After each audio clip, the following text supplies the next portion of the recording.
Yeah. You gotta work. You gotta work, grind, shine, it's mine. Gotta show everybody it's my time. Getting here, you gotta work, grind, shine. Never mind who talking down, cause they lying. Don't talk, you gotta work. Let the conversation begin. This is Let's Talk with your host, Carl Lee. Welcome, ladies and gentlemen. I'm Carl Lee, and I'm your host of Let's Talk. Let's Talk is a deep dive into sports, culture, and social issues and how they connect and shape today's society. If you want to express your opinions on a conversation or have a topic, contact us at letstalkcarllee@gmail.com, letstalkcarllee@gmail.com, or you can text me at 409-422-7539, 409-422-7539. All right, ladies and gentlemen, today's show is going to be, we're talking to the parents. We're talking to the young man or young woman who is trying to make the transition specifically from high school to college. I want to make sure that in this conversation, we make sure we understand that being good in high school, even potentially even being great in high school, does not qualify you as a recruit. And we also want to make sure that you understand that getting a letter may not, or an quote, an offer may not solidify you being even at that particular school.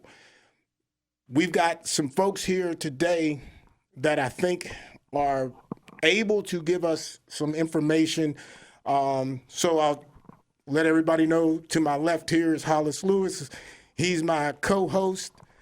And I got Chris Massey. Introduce yourself. Give us a little bit give us the important stuff now, and give yourself some props too. So don't just give us the name and all that. Give us some props and all the good stuff. Hey, Carl, appreciate you having me on. My name's Chris Massey. I grew up about 20 minutes east of here in Chesapeake, West Virginia. Went to East Bank High School. I was a 4-year letterman at Marshall University from 97 to 01. And I was a 7th-round draft pick of the then St. Louis Rams and spent 10 seasons in the National Football League.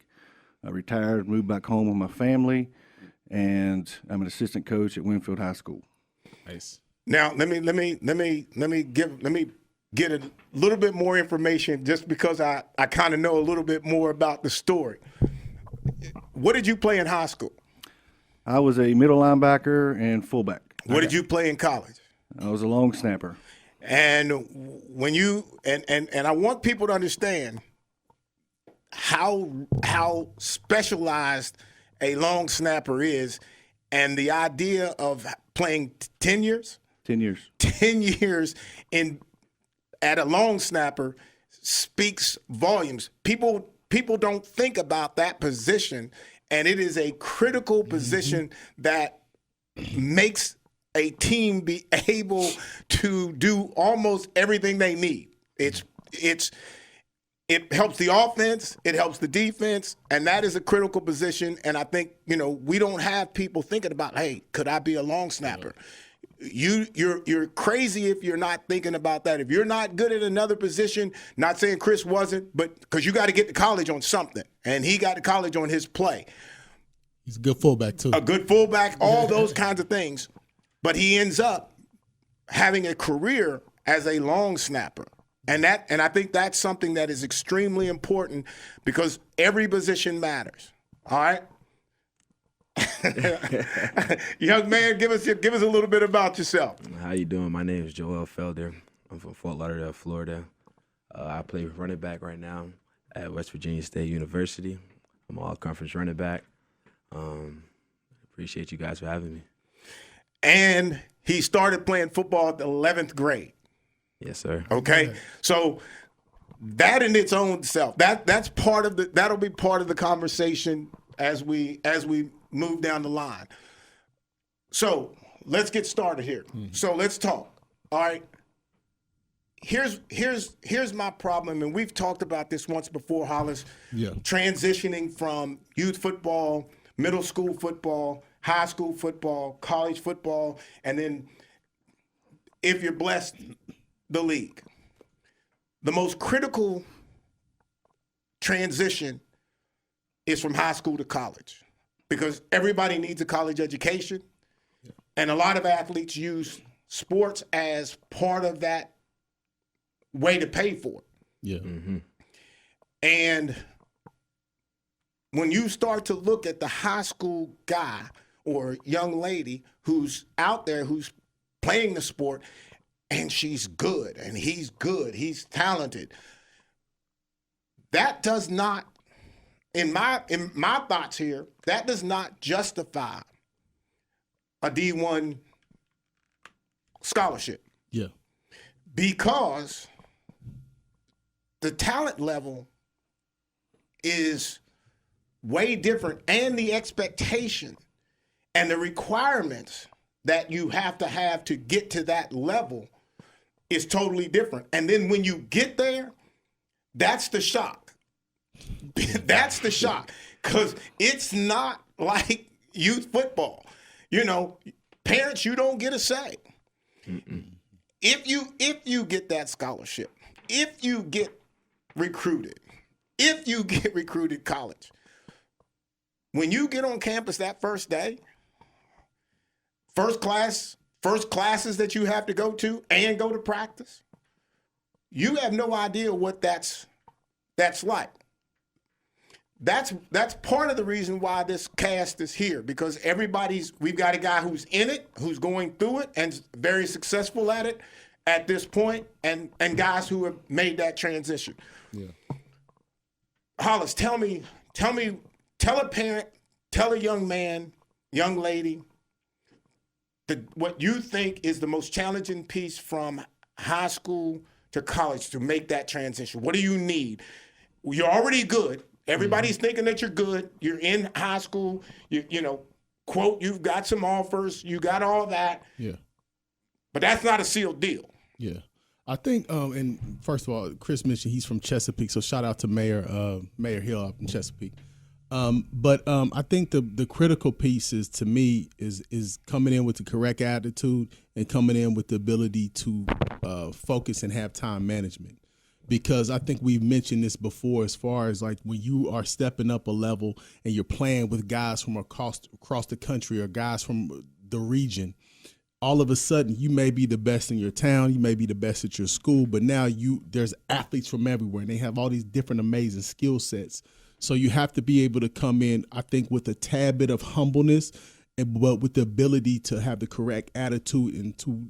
Because I think now when you start to get to college is where you have to work. If you're not willing to put in the work, you're not willing to grind it out. I don't think for most of us your talent is just not going to take you there, because you're surrounded with guys who are uber talented.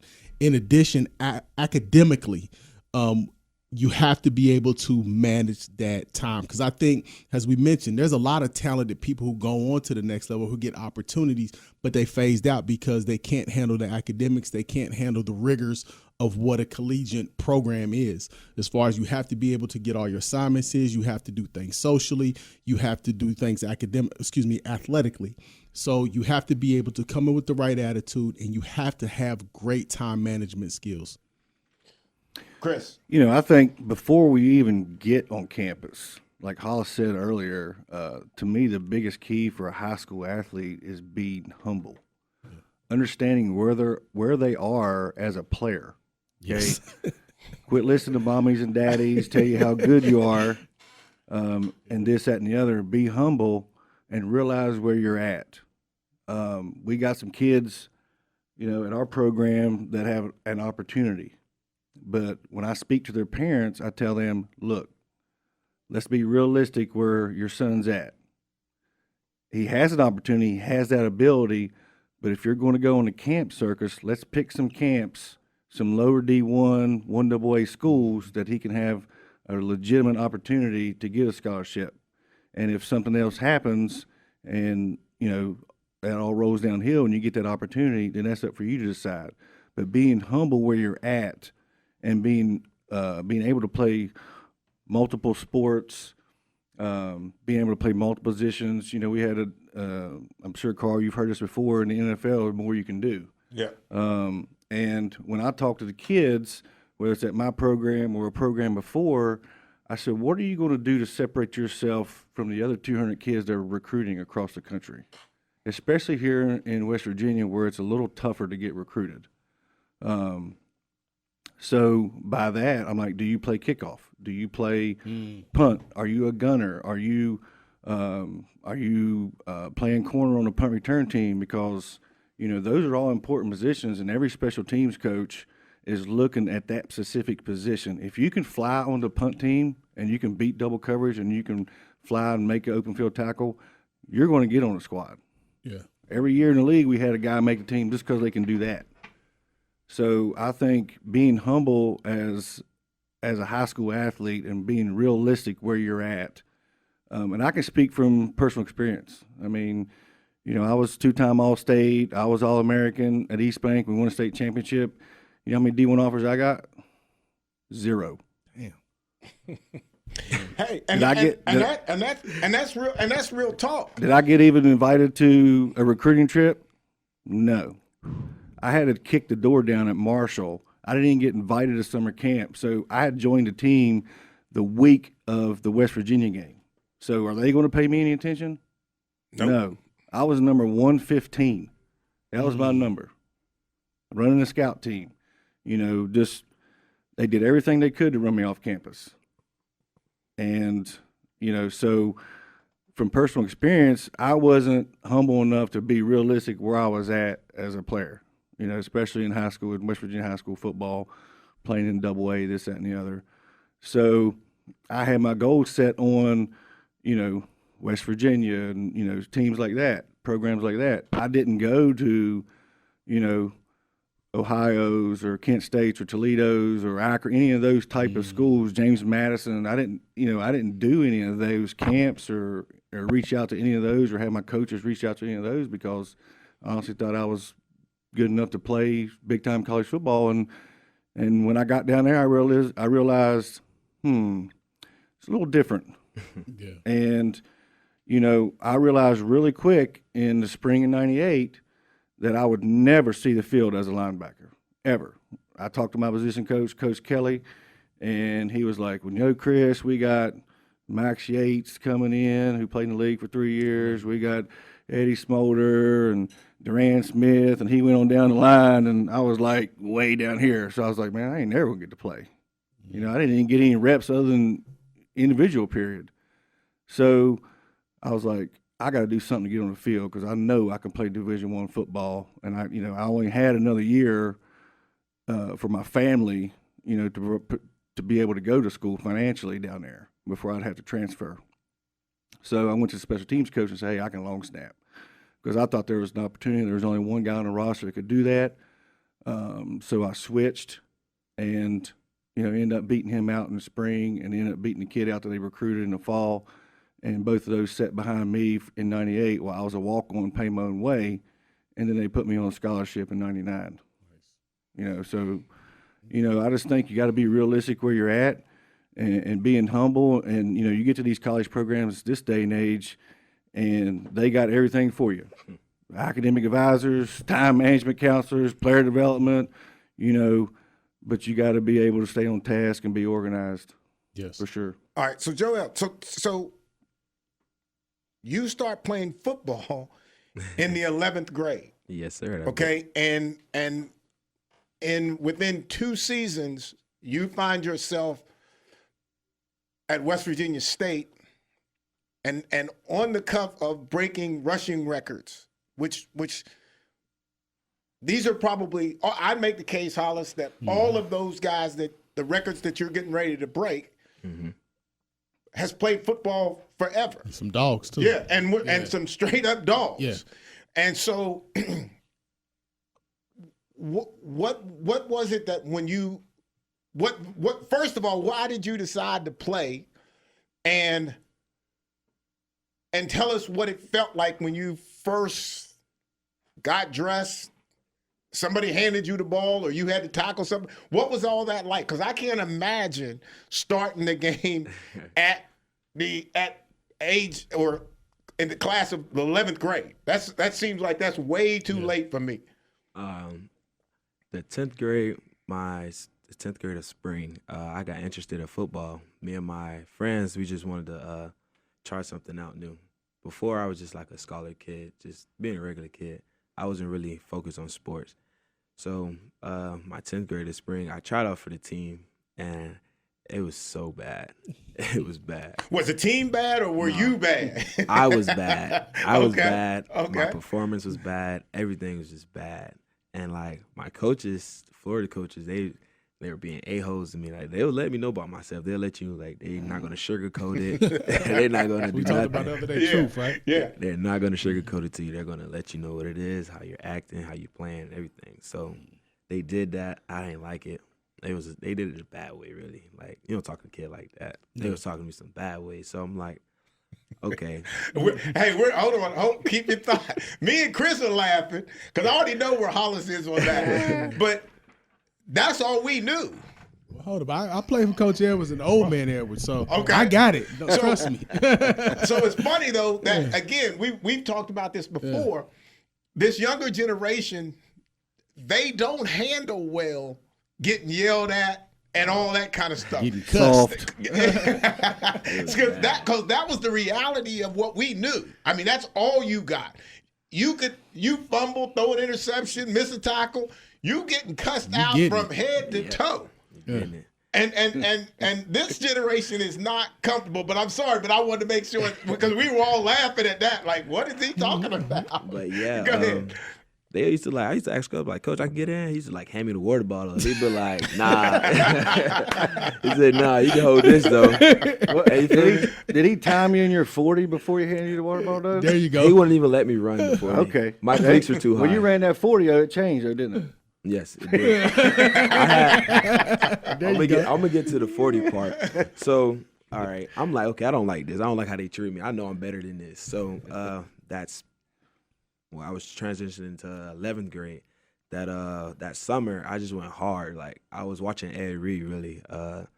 My dad, Travis Randall, shout out to him. He was a big Ravens fan, and I used to see him watching the games, and I used to like learn stuff from the games. And then Ed Reed really stood out to me because he had a dog mentality. So I'm like, I've been watching Ed Reed highlights. I just going back, just trying to, because I never went to no camps. I didn't think I was good enough to do it. So I did everything on my own. And then I got good. I got to have that mentality, you can do it mentality. So when I came back, we had played a scrimmage before. I didn't start anything. I had made the team. I wasn't playing, and we were losing bad. It was so bad they put us in, right? So I get in. The first play, they threw me on the screen because they knew I was fast. So they threw me on the screen, and I Reggie Bushed everybody. Like There you go. I did like 6 back jukes and went around. I started on the left, scored on the right side. And from there, they was just like, oh, you're going to be good. They was just telling me I couldn't do it and all this, other that.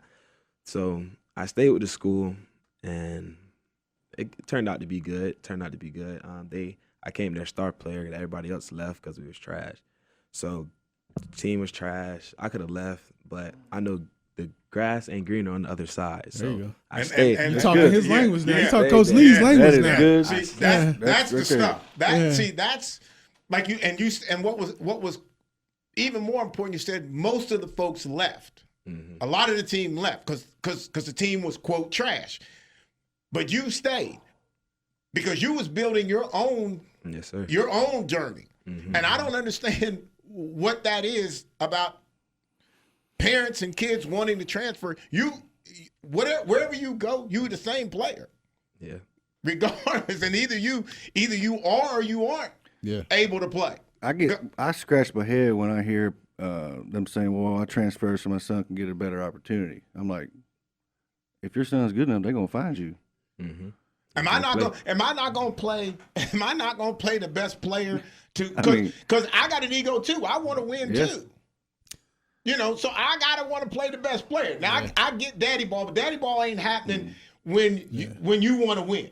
But I want to go back to something, and I want to ask Coach Massey this because I played against you when you played at East Bank, and like I said, you were a really good player at East Bank, and you go to Marshall, And you get told that. So you get told all these guys are in front of you. You're never going to see the field. You start to realize it.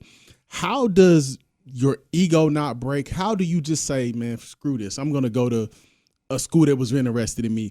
What was that thing in you that said, hey, instead of focusing on this, I'm going to try to do that? A dog. Like, what was that? A dog. You know, that's Yeah. you know, I'm going to just my upbringing. You know, where I come from, and you know, my mom and dad, what they installed in my brother and I, and you know, we never quit on anything. And they were going to have to kick me out of there before I proved my point.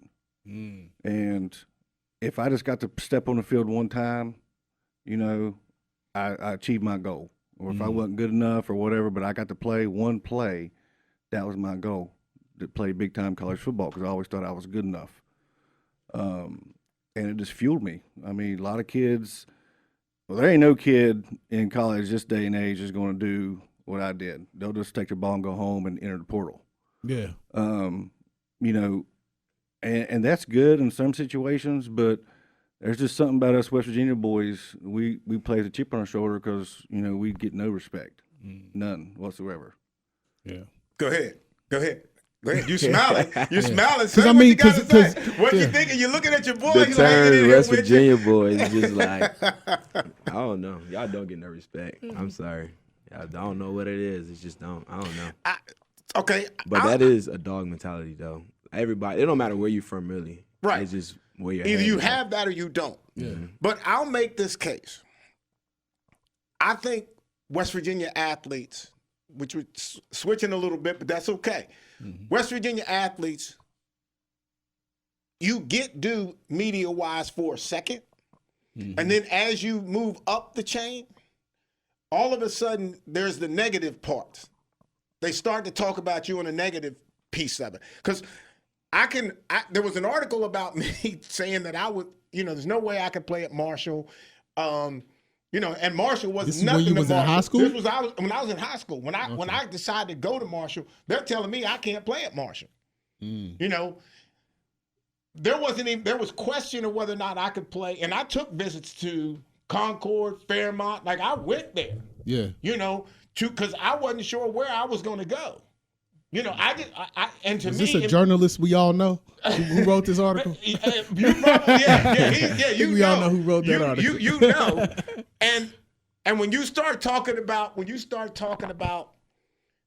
I can't go, you're not good enough, to a dog, he's gonna bite your head off.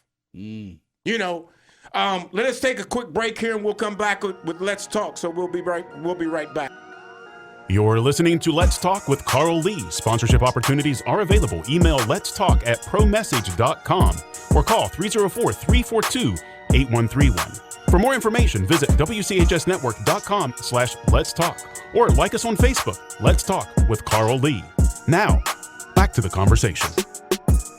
All right, ladies and gentlemen, I just want to give you our email. Let's talk Carl Lee at gmail.com. Let's talk Carl Lee at gmail.com. You can also text at 409-422-7539.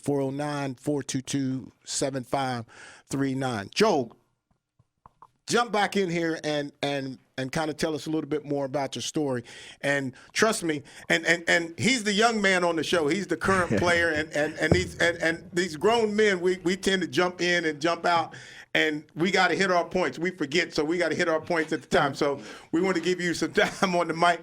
He's making me feel old, Carl. he keep on talking about Ed Reed. Ed Reed was my draft class. And you know, I'm like, if he asked me that question, I was like, well, I grew up watching Carl Lee. I better not say that because Carl will feel old. Well, I'm old. I accept it. So go ahead, man. So they was handing me the water bottles, telling me I couldn't do it. Everybody left the team after I scored that big touchdown against Treasure Coast. It was like from Port St. Lucie, Florida. They're like an hour and a half away. My grandma stayed over there. Rest in peace to her.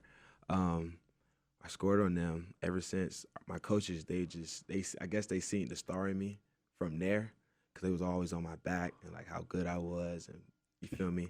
So I'm like, okay. I started doing more research about football and how you can go to school for free. with a full scholarship. So I'm like, okay, I know our situation. I know my mom is not the richest or anything. So I'm like, let me do this for my mom. Let me go get a scholarship somewhere and play football for free. So I had enrolled to the varsity. I was on the varsity. I started out in varsity in my 11th grade year. In our first game, we had played Plantation High School. It was our first game. I never played football a day in my life. I was nervous, had the butterflies. This is just in high school. I was nervous. I didn't know what to do. I didn't know if I was going to mess up in front of all these people. So I'm like, okay. And Plantation, that's a pretty big high school in Florida, right? Yeah. Yeah. So I'm like, okay, just take a deep breath and just go be a dog. Show them that you can do it and no one can stop you. Because I know what the type of work I put in and what I do behind the scenes. I'm not going to let this person stop me from getting a free scholarship for my mom. That's how I look at it. So play with a chip on your shoulder, you feel me? So I had got the ball. I was at running back. I played slot receiver, running back, and safety. So I was at running back to play, and I got the ball like this.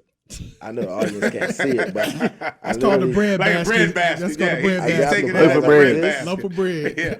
And I grabbed it like this, and I just ran and scored. I just went to the other side, didn't stop, just flying.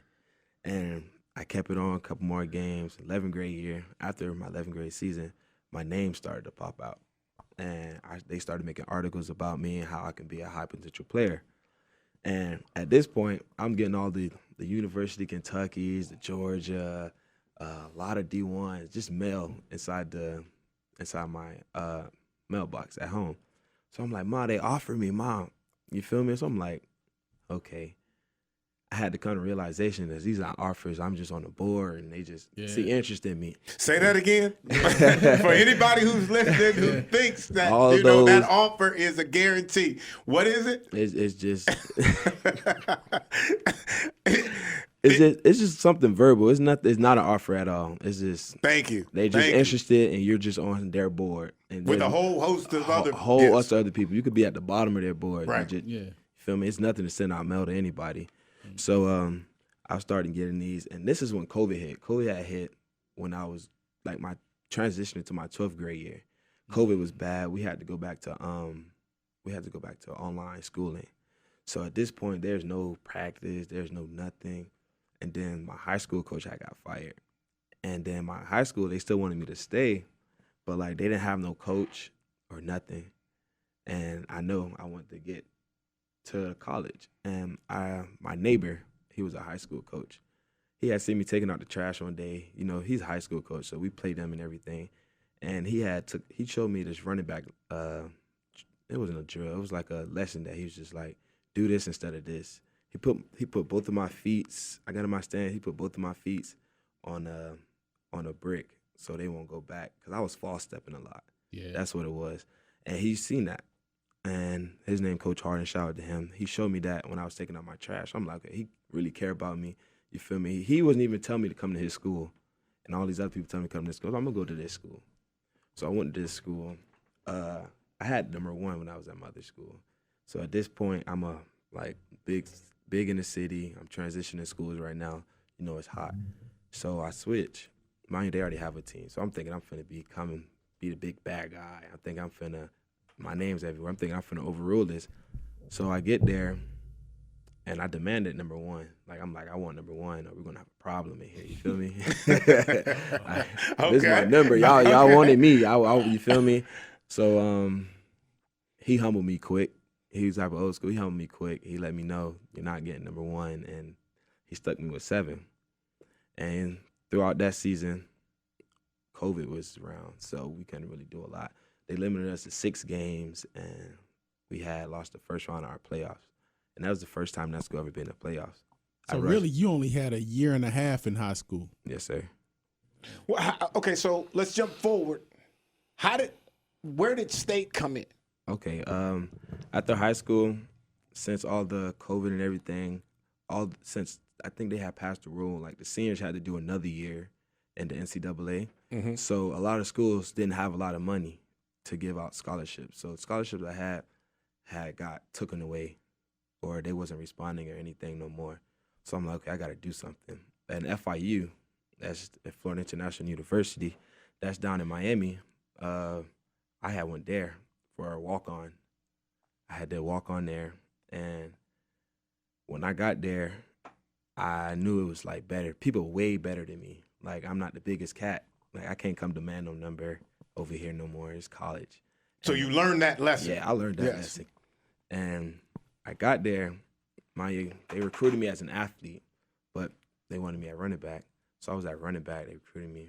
And they had this running back, Mr. Price, I used to call him. What's his name? Devontae Price, big 2'4". He was the biggest guy on campus, running back. And I'm just a little dog that just came from high school. So a lot of the meetings and stuff, they wouldn't like pay attention to me, and they wouldn't like learn. Like, I wouldn't learn anything at all. It was just the first 3 and like the last 4 right there. Just they don't even pay no attention to you. Especially I was a walk on. I couldn't even eat breakfast some mornings. So what you're telling me, you transferred. You went somewhere to college first, and then transferred to state, and your first season at state. What year are you now at state? How many years you been at state? I've been at state 1 year. Okay, so in 1 year at state, you're striking at some records that have been there probably for a while. 1985 to be exact. 1985. Yeah. So to this transition from a school to another school was almost it was something you had to do, basically. Yes, sir. Right? So, because I don't want to get this screwed up that like he jumped schools just for the sake of jumping schools, because he stayed where he was initially in high school. And now, in a year's time at West Virginia State, his skill set, his dog, has put him in the runnings for breaking records at the school. And I want to, and something we've talked about before is that if you listen to the story, a lot of those decisions was calculated in business decisions. So I think sometimes when we talk about kids leaving, I think we can get emotional about it because maybe that's not the way we were brought up. But if you look at the decisions that were made, sometimes you got to make those business decisions that are going to be fruitful to you at the end. So it's not always just about transferring just to get a better opportunity. It's transferring to get an opportunity. Yes. And so, Chris, Hollis and I have some disagreement. Some is stating it lightly. Yeah, that is likely on transfers. You know, high school transfers. He feels it's okay to just. I didn't say willy-nilly. I just said you got to be strategic about it. And you may not be at a place where you can get an opportunity. Well, it's willy-nilly out there right now. Yeah, exactly. It's a wild, wild west. Exactly. Okay. And let me and again, because we're focusing this on the kid, and we're focusing this on the adult in the room. That's the parent. Yeah. If you listened to Chris talk about his story, what you heard was someone who had high expectations for himself, but some folks didn't see it. He found a space to where not only does he go to college, but he goes to the next level. Yeah. And he did that. That's him doing that. That's not, and earlier in the show, or maybe even off there, it was about, you talked about your mom and dad, the way that you were brought up. Yeah. And that's a dog. You're brought up as a dog, and to me, we don't have that dog. We're not creating those dogs. We're creating like a puppy that just jumps up on your leg and lays there in your lap. I mean, come on. Because what guy's going to sit there now and sit behind Chris, even if, let's say he's long snapping. I ain't sitting behind him, waiting on him. Every snap he's made is perfect.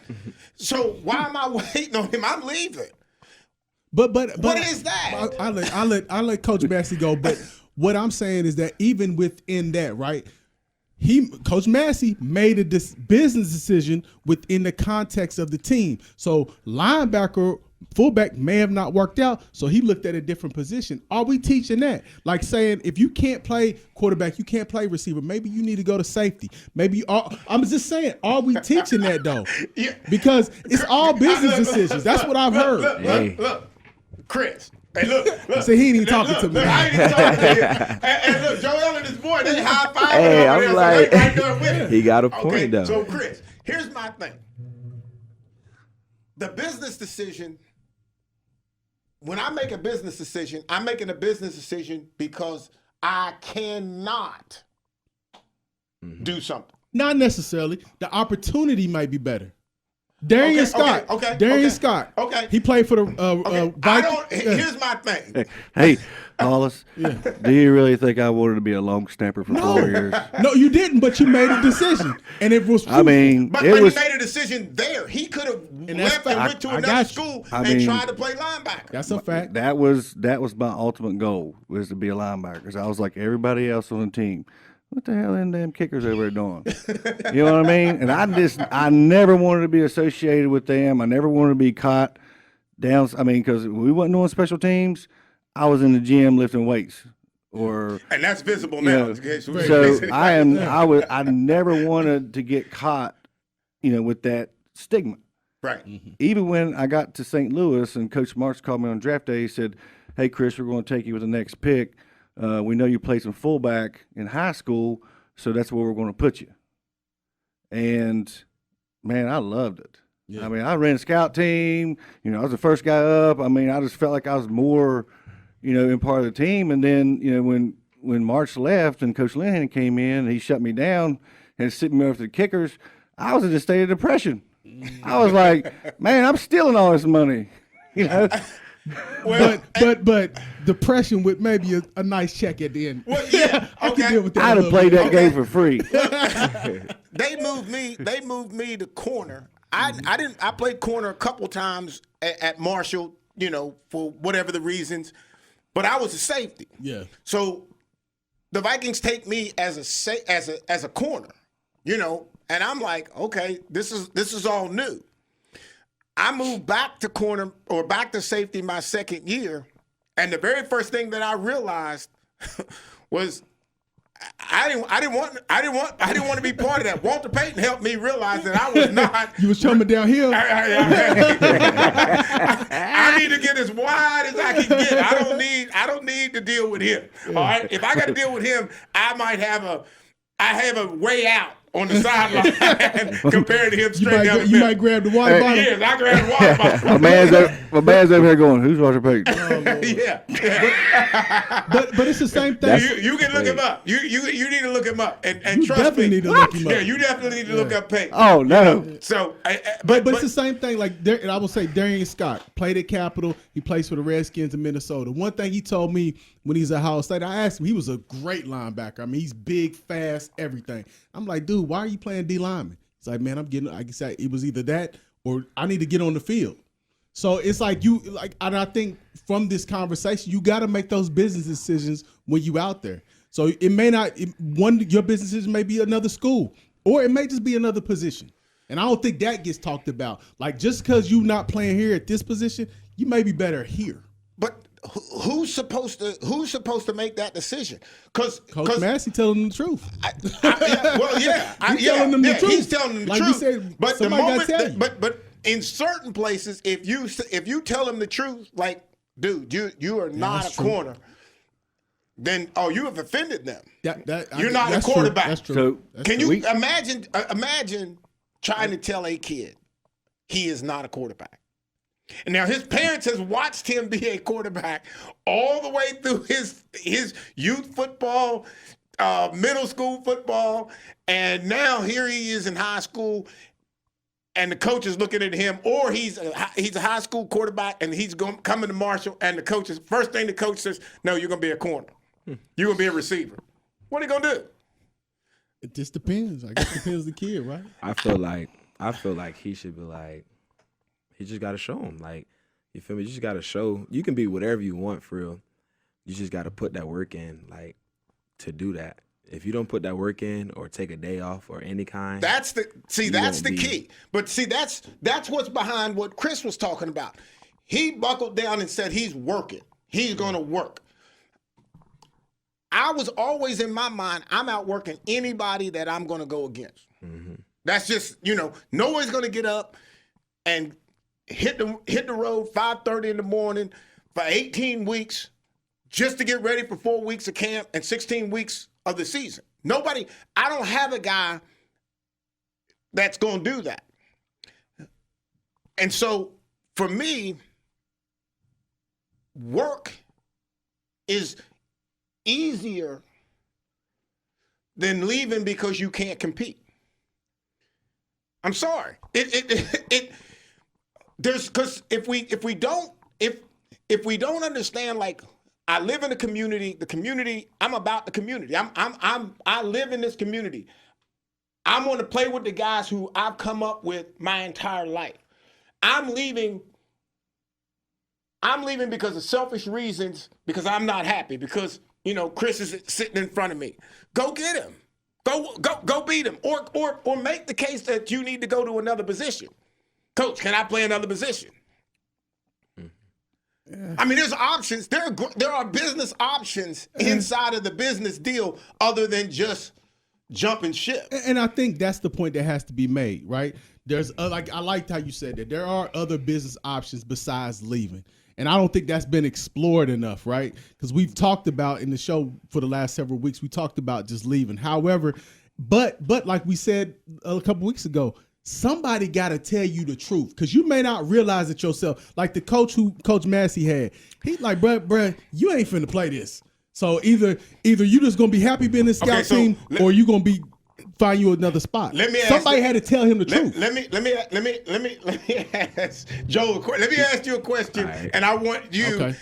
You both can respond, but I'm curious about what you're gonna say. Okay.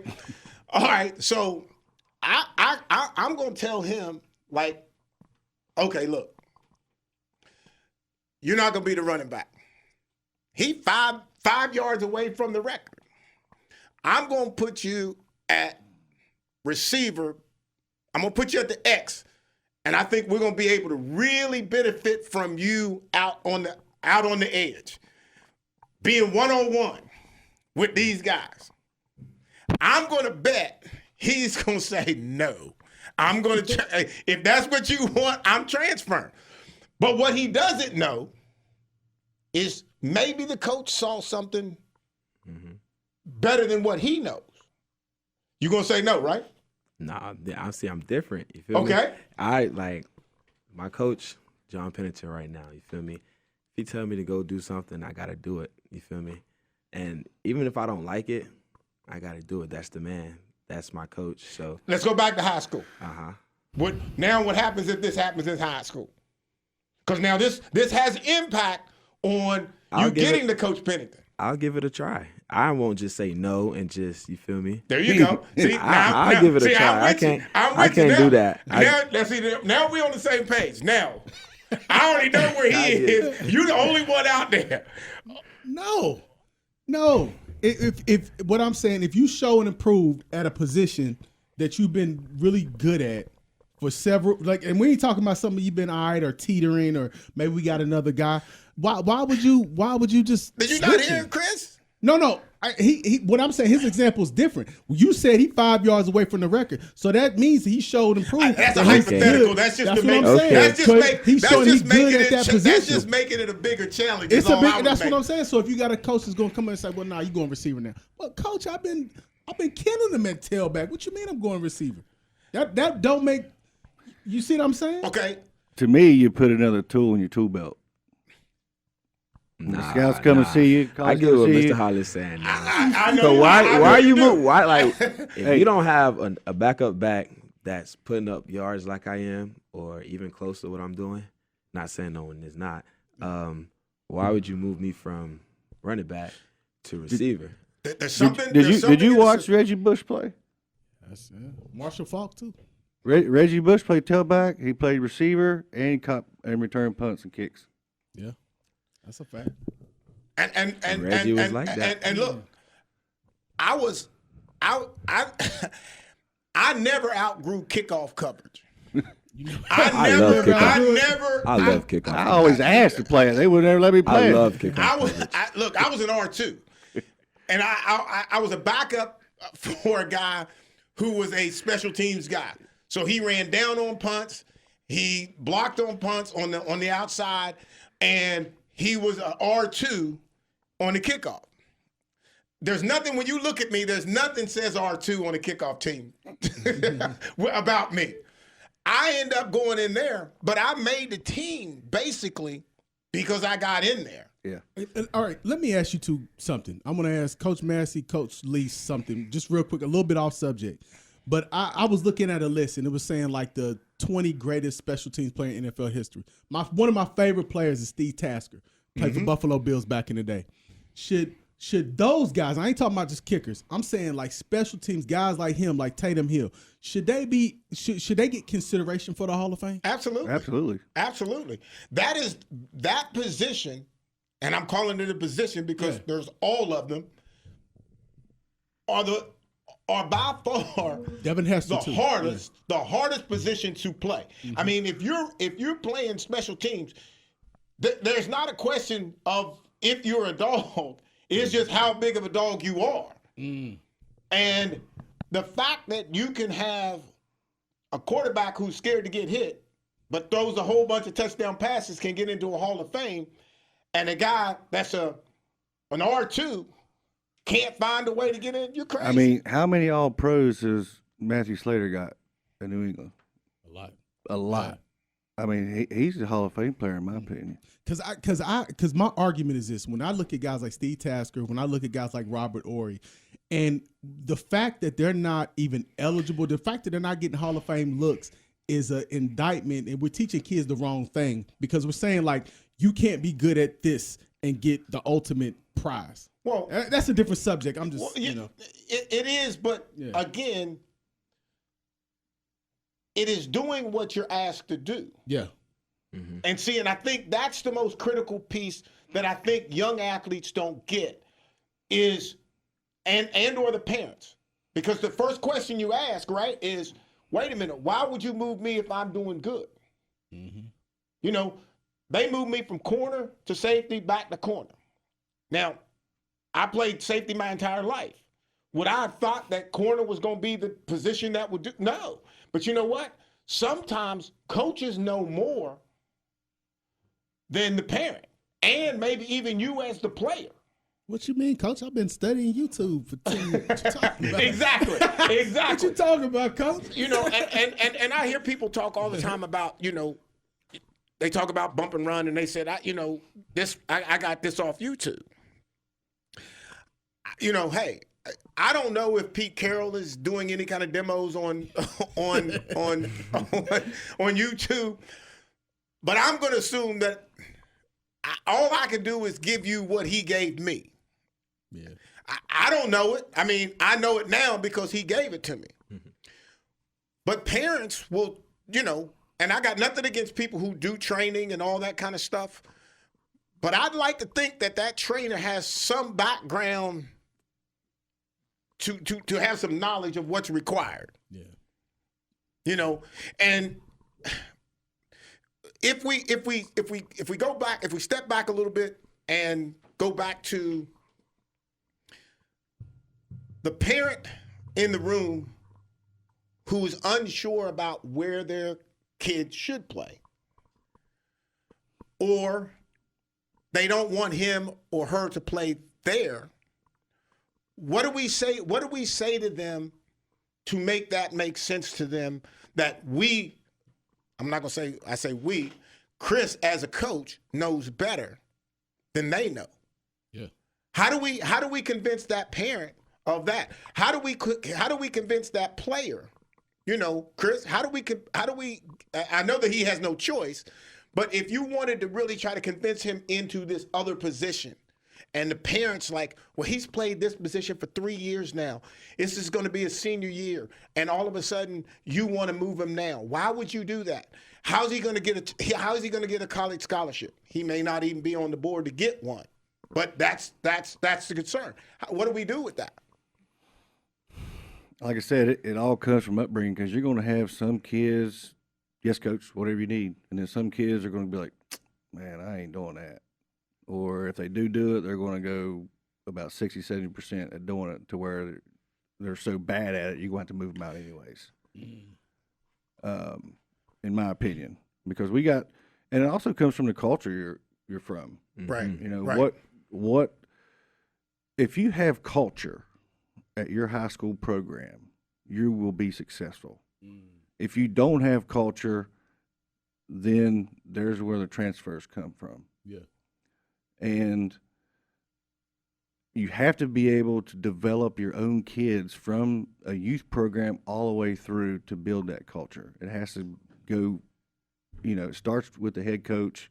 It starts with the coach staff on how you coach them, and the kids has got to buy in, and they got to believe. If they don't believe, then they got to leave.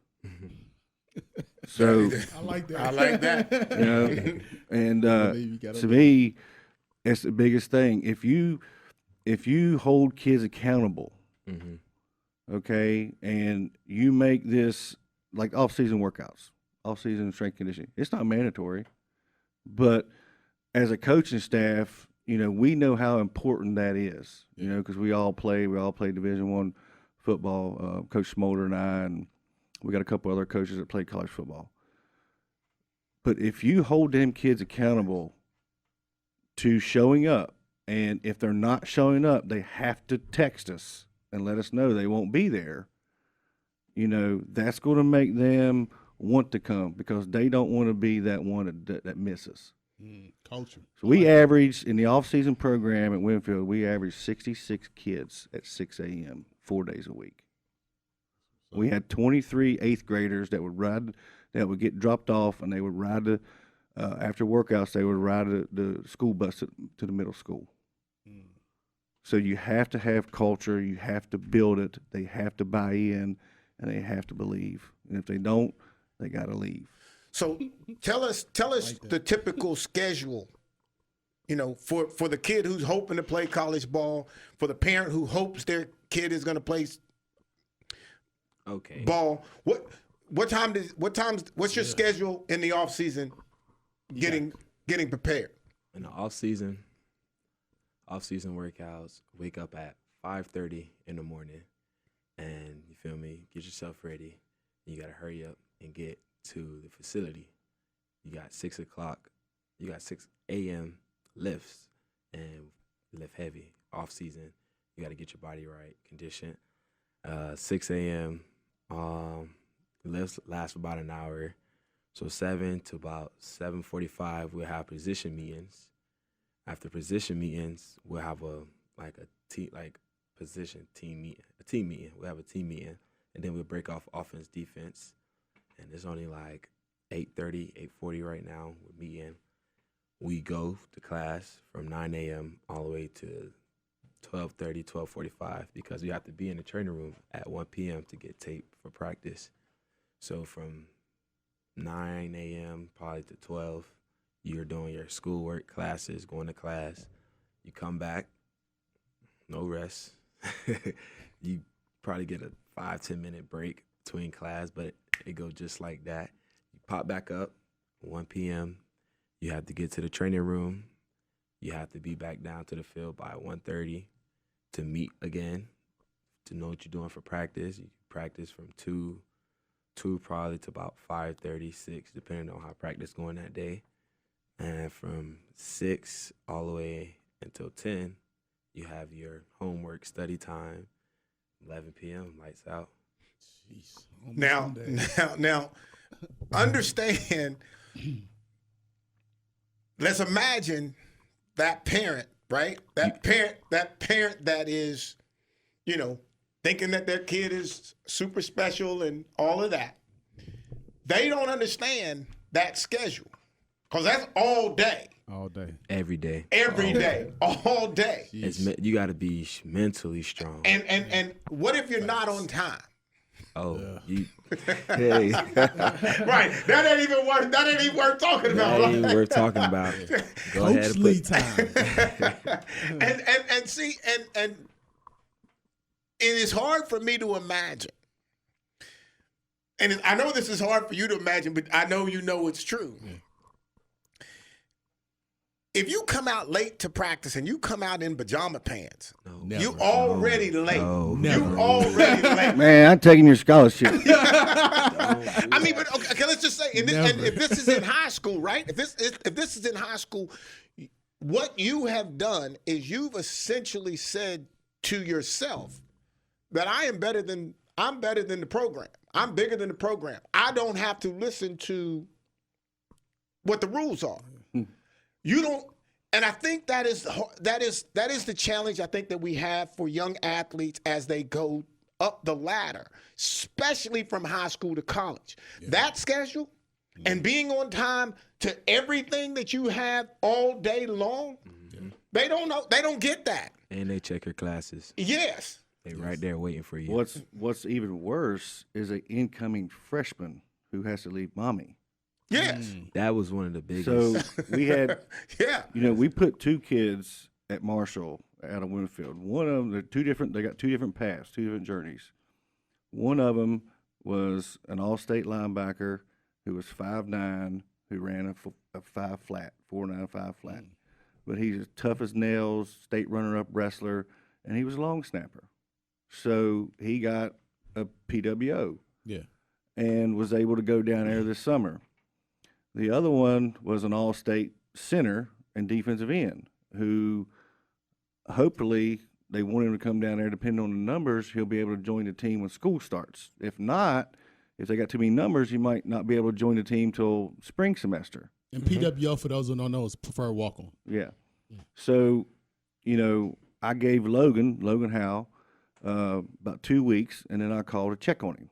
And, man, you'd have thought that I was his daddy calling him because he talked to me for an hour on the phone. He said, Coach, man, he said, first week it was rough, man. I was missing home. I was missing my bed. I was like, Logan, you're only 25 minutes away. Dang. And it's, just the whole meeting all the new people from different parts of the country and, different cultures. And, the football stuff he was okay with, the meetings and, the grinding in the weight room and the screaming by the strength coach. He was all used to that. Yeah. But all the other intangibles, it really made him question whether or not he wanted to play football. Yeah. And see, I think that, to me, that's the transition. That's the transition. I mean, football's hard enough, but like you said, you're meeting people from different places. You're dealing with different personalities. You're dealing with different cultures. You have to assimilate and amalgamate to all these different personalities and all these different new slangs and words you never heard and everything like that. That's the hard part, in addition to handling your academics and doing all the other things. That's what becomes hard about the transition. And I get that. And my question to you, Joel, is okay, so you're there and you're sitting in the ladder. You're sitting on top of the ladder. You're that guy already, okay? When you see these guys come through and you see that schedule, you have that schedule, and you see these kids like struggling through to make that schedule. Mm-hmm. How easy is that to say, I don't think he's gonna make it, and not even football. Just getting up at 5:30, being somewhere at 6:30, being somewhere at 7:30, being somewhere at 10:30, going to bed at night at 11 after you've had a whole day of football. How many guys can't take that? Like, that you see that it's breakable, like it's breaking them. It's really breakable. Since I've been in college, I've seen approximately 3 guys fall out for fall camp. It's just it's mentally like wrecking. Like, you have to be mentally strong and have a purpose, and you have to grind and want to get to your goal. Mm-hmm. I've seen a lot of people check out, even not even the schedule, even like workouts. Like, that running, college is different. College running is way different from high school running. Way different from high school. Come down and condition with us. I play for Coach Lee, so yeah, I know a little bit about that. Yeah, and again, I think. And I like the purpose, because I think that's important. Yeah, because I think we all play for different things. Some of us going to play for academics. Some of us play to go to the league. Some of us play to just prove that we can do it. So I like that purpose comment. I think purpose is key, because I think what happens is, I think guys go because they were good and they were good enough to get that scholarship, and they just go, and they don't realize really what it is. Yeah, they don't get the schedule. They think it's high school, you know, and it's nowhere. I mean, it's all day. Like, it's all day. It's always been all day. Now, we didn't do as early. We didn't do that kind of stuff as early, but you had to be at breakfast. Who didn't have to do what you your memory short over there. What you talking about when you playing or when you coaching? Because when we was coaching, we was there at 6 a.m. Well, yeah, we had stuff to do. We had stuff to do. Let's not forget that. But I think it's critical, though, for a high school athlete, a high school parent, to understand, if you've listened to this show, you need to understand that the commitment to football, it's not a job. It's not like a job. It's like you on work release, you know, like it starts from the morning and it doesn't end until the day. You know, it's like the coach is going to get every last thing out of that athlete in the course of that day. Yeah. Mm-hmm. Period. And if your son or daughter does not understand that reality, stay home. Yeah, that's what I told my B team parents Sunday at the parent meeting. Yeah, you know, you know what I'm saying? Like, there's no real reason to even try to put yourself in a situation to where your son, you protected him through all this work. Because when he transitions, the moment he hits campus, his whole life is done, because it's to football or to basketball or to whatever the sport is. You're locked in, and it's not just at the game. It's not just at practice. Yes. Not just even just life got him for real. Not even coach, life. Because once my mom walked out of that dorm room, I was like, I'm by myself. Like I miss my mom, Dukes. Like, shout out to you, Mom. I love you. And it's tough because, like, when she leaves, you have to be ready for life. Like, you have to schedule your meetings. You got to schedule what you're going to do between these times. You got to put everything on the schedule. You got to be organized. It's just a lot. It's just life. Really. And I'll say this, too, for those who are listening, even if you're going to play college football, understand that most of us ain't going to make the league. Most of us are never going to make money playing football. So in addition to football, in addition to your academics, you have to be socially prepared. So you got to get to know people on campus. You need to do things. So you're not lonely. Yeah, so don't feel like you're by yourself. And I'm saying you need to do things to get to know people, to build relationships, to prepare yourself for a career outside of that. Yes, so you haven't just been stuck on football and then you graduate and you have no skills, you have no relationships, you have no network. So there's a ton of things that come inside and outside of playing athletics in college. Real quick, I'm getting talked to in my ear now. Let's go. Go ahead. I just want, like, all the current athletes, like high school athletes right now, I just want to let y'all know, like, even if you're the biggest thing in your college right now, it all erase once you graduate. You're a new person. You have to really work up to what you believe in once you get to college, because there's people that's there right now as you're in high school, still waking up at 7:15 in the morning. They've been grinding at 5:30. So you just got to change your mindset and just get ready for the real world once you get to college, because mommy can't always be there. And won't be there. No. All right. Great conversation. I appreciate all my guests. And again, if you got anything to say, you can email me at letstalkcarllee@gmail.com, and you can text me at 409-422-7539. All right, we appreciate your time, and we'll talk again. The opinions expressed on this program do not express the views of the employees of WVRC Media. No rebroadcast or modification allowed without the express written consent of WVRC Media and Let's Talk Carl Lee. This show is copyright WVRC Media and Let's Talk Carl Lee 2023.